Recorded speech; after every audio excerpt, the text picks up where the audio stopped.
Welcome, everyone.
This meticulous process creates hundreds of paper-thin layers of butter and dough.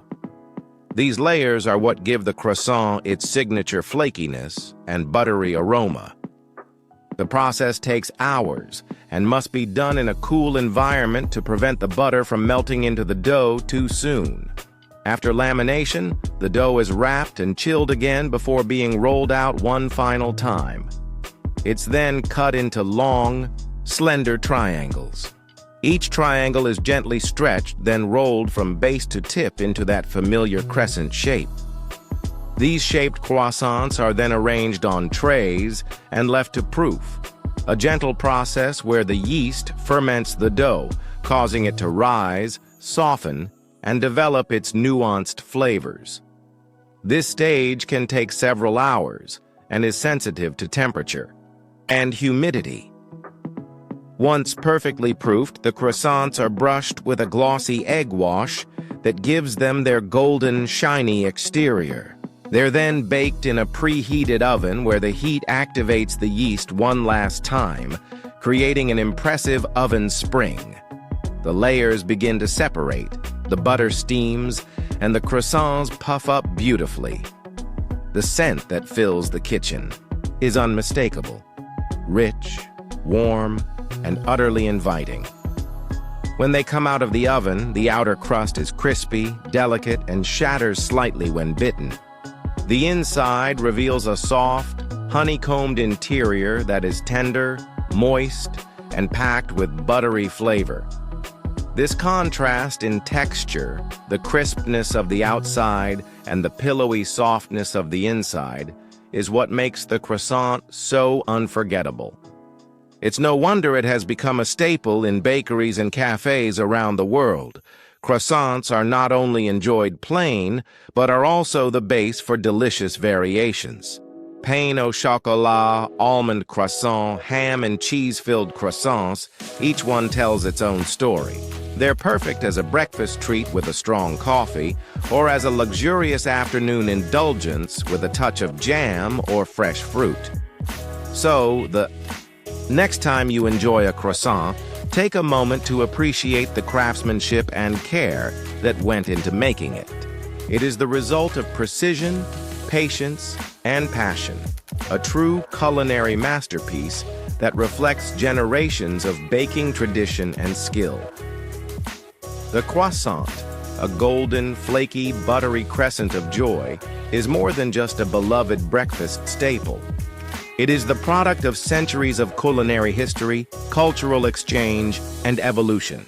Although today it's universally associated with French patisseries, the origins of the croissant stretch far beyond the borders of France and into the heart of Central Europe and the Ottoman Empire.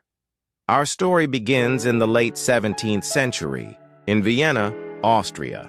In 1683, the city was under siege by the Ottoman Turks. After a long standoff, the Ottomans attempted to dig tunnels under the city walls at night. But local bakers, who were already awake in the early hours of the morning, preparing bread, heard the digging and raised the alarm. The city was saved, thanks to their vigilance. To celebrate this victory, the Viennese bakers created a new pastry, shaped in the crescent moon emblem found on the Ottoman flags, symbolically devouring the enemy. This early croissant-like bread was called a kipferl, a common Austrian pastry that was less flaky and more bread-like than the croissants we know today. Fast forward to the late 18th century. Marie Antoinette, an Austrian princess who became the Queen of France, is believed to have introduced the kipferl to the French court. The French bakers, ever innovative, began to refine the pastry, using puff pastry techniques and layering dough with rich butter. The result was the modern croissant, light, airy, with countless delicate layers. By the 20th century, the croissant had become a defining feature of French culinary identity. Its preparation became a skilled art, requiring patience, precision, and craftsmanship. The dough is laminated, a process involving the folding of butter into dough multiple times to create thin layers. When baked, the water in the butter turns to steam, lifting the layers and giving the croissant its signature flakiness and rise. Today, croissants are made in bakeries and factories across the globe. In artisanal bakeries, the process remains manual, with bakers carefully rolling and shaping each piece by hand. In industrial settings, large-scale machines mimic the lamination process, ensuring consistency while still preserving the pastry's airy texture. Despite its mass production, the essence of the croissant remains, a symbol of comfort, refinement, and morning indulgence. It has inspired endless variations: chocolate-filled, almond-coated, ham and cheese-stuffed, and even vegan renditions. Yet the classic remains timeless. The croissant, born from the clash of empires and molded by centuries of culinary evolution, continues to delight the world each morning, one buttery bite at a time. Thank you for watching. If you enjoyed this journey into the making of croissants, don't forget to like, share, and subscribe for more fascinating stories about the foods we love. From the humble ingredients to the final golden perfection, every step is a celebration of baking